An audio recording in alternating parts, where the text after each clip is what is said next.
ഇന്നത്തെ സ്പെഷ്യൽ അയല പൊള്ളിച്ചത്. അയല പൊളിക്കാൻ വേണ്ടിയിട്ട് നമ്മൾ ഇവിടെ 2 ടീസ്പൂൺ മുളക് പൊടിയും 1/4 ടീസ്പൂൺ മഞ്ഞൾപ്പൊടിയും 1 ടീസ്പൂൺ കുരുമുളക് പൊടിയും 1/4 ടീസ്പൂൺ ഉപ്പും ചേർത്തിട്ട് അയലയിൽ നന്നായി തേച്ച് പിടിപ്പിച്ച് വെച്ചിട്ടുണ്ട്. അരമണിക്കൂർ കഴിഞ്ഞതിന് ശേഷം ഒരു പാൻ ചൂടാക്കി നമുക്കത് വറുത്തെടുക്കാവുന്നതാണ്.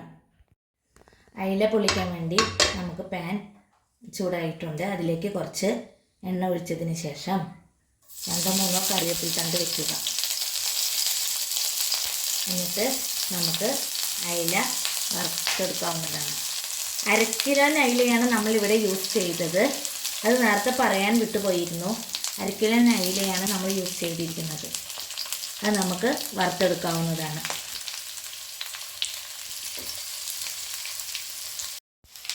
അയല ഇവിടെ നന്നായി ആയിട്ടുണ്ട്. 5-6 മിനിറ്റ് വേവിന് ആവശ്യമുള്ളൂ. നമുക്കൊരു പാത്രത്തിലേക്ക് മാറ്റാവുന്നതാണ്. അയല പൊള്ളിച്ച പാനിൽ തന്നെയാണ് നമ്മൾ അതിന് ആവശ്യമായ മസാല തയ്യാറാക്കുന്നത്. അതിലേക്ക് 2 സവാളയും 10 ചെറുള്ളിയും ചെറുതായി അരിഞ്ഞത്. നമുക്ക് എണ്ണ വേണമെങ്കിൽ കുറച്ച് ചേർക്കാവുന്നതാണ്. എന്നിട്ട് നന്നായി വഴറ്റിയെടുക്കണം. അതിലേക്ക് ചെറിയൊരു കഷ്ണം ഇഞ്ചിയും ഒരു 10 വെളുത്തുള്ളിയും അരിഞ്ഞത് അത് നമുക്ക് അതിലേക്ക് ചേർക്കാവുന്നതാണ്.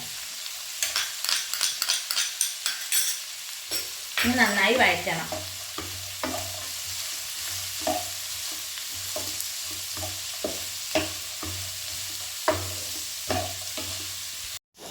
അതിലേക്ക് 2 പച്ചമുളക് അരിഞ്ഞത് ചേർത്തിട്ടുണ്ട്. എന്നിട്ട് നന്നായി വഴറ്റണം. ഉള്ളി നന്നായി മൂത്ത് വന്നിട്ടുണ്ട്. നന്നായി വഴറ്റിയിട്ടുണ്ട്. ബ്രൗൺ കളറായിട്ടുണ്ട്. അതിലേക്ക് നമുക്ക് 1.5 ടീസ്പൂൺ മുളക് പൊടിയും 1 ടീസ്പൂൺ മല്ലിപ്പൊടിയും കുറച്ച് മഞ്ഞൾപ്പൊടിയും ഉപ്പും കുറച്ച് ഉലുവപ്പൊടിയും ചേർത്തിട്ട് നമുക്ക് നന്നായി വഴറ്റിയെടുക്കാവുന്നതാണ്. വഴറ്റിയ ശേഷം അതിലേക്ക് നമുക്ക് തക്കാളി ചേർത്തിട്ട് വഴറ്റാവുന്നതാണ്. അതിൻ്റെ പച്ചമണം മാറുന്നത് വരെ നമുക്കൊന്ന് ഇളക്കി കൊടുക്കണം.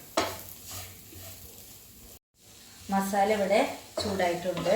അതിലേക്ക് നമുക്ക് തക്കാളി ചേർക്കാവുന്നതാണ്. നേരത്തെ ഞാൻ ചേരുവകളെല്ലാം കൂടി ചേർത്തിട്ടാണ് ഇട്ടിരുന്നത്. അത് അളവ് അങ്ങനെ പറഞ്ഞിട്ട് എല്ലാം കൂടി ചേർത്ത് വെച്ചിട്ടുണ്ടായിരുന്നു. എന്നിട്ടാണ് ഇട്ടത്. ഇനി അതിലേക്ക് നമുക്ക് തക്കാളി ചേർക്കാവുന്നതാണ്. തക്കാളി നന്നായി വഴറ്റി ചേർക്കണം. അതിലേക്ക് വേണമെങ്കിൽ കുറച്ച് എണ്ണ ഒഴിച്ചിട്ട് നന്നായി വഴറ്റാവുന്നതാണ്. അയല പൊള്ളിക്കാൻ വേണ്ടി നമ്മളിവിടെ വാഴയില വാട്ടി വെച്ചിട്ടുണ്ട്. എന്നിട്ട് നമുക്കതിലേക്ക് തയ്യാറാക്കി വെച്ച മസാല കുറച്ച് ഇടാവുന്നതാണ്. അങ്ങനെ നീളനെ മീനിൻ്റെ വലിപ്പത്തിൽ ഇങ്ങനെ നീളനെ മസാല വെച്ച് കൊടുക്കുക. അതിലേക്ക് നമുക്ക് മീൻ വയ്ക്കുക. എന്നിട്ട് മസാല കുറച്ചും കൂടി അതിൻ്റെ മുകളിൽ കൂടി തേച്ച് പിടിപ്പിക്കുക. കവർ ചെയ്ത് വെക്കണം. നന്നായി കവർ ചെയ്ത് വെക്കണം. എന്നിട്ട് നമുക്കത് ഇല മടക്കി വെക്കാവുന്നതാണ്. മടക്കി കെട്ടണം. എന്നിട്ട് നമുക്ക് ഒരു വാഴനാര് ഉപയോഗിച്ചിട്ട് അത് കെട്ടി വെക്കാവുന്നതാണ്. കെട്ടിയതിന് ശേഷം നമുക്ക് ഒരു പാൻ ചൂടാക്കിയിട്ട് അതിൽ പൊള്ളിച്ചെടുക്കാവുന്നതാണ്. അയല പൊള്ളിക്കാൻ വേണ്ടിയിട്ട് പാൻ ഇവിടെ ചൂടായിട്ടുണ്ട്. അതിലേക്ക് ചെറുതായിട്ട് എണ്ണ ഒന്ന് ഒഴിച്ചു കൊടുക്കാവുന്നതാണ്. അല്ലെങ്കിൽ പാൻ കരിഞ്ഞു പോകും.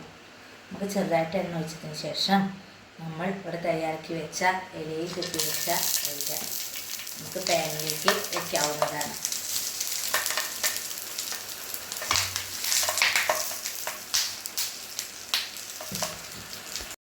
അയല പൊള്ളിച്ചത് ഇവിടെ തയ്യാറായിട്ടുണ്ട്.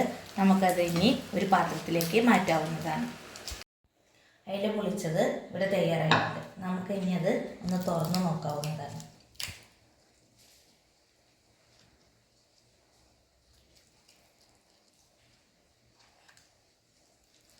അയല പൊള്ളിച്ചത് പൊട്ടിച്ചത്. നന്നായി വന്നിട്ടുണ്ട്. വീഡിയോ ഇഷ്ടമായാൽ എല്ലാവരും സപ്പോർട്ട് ചെയ്യണം.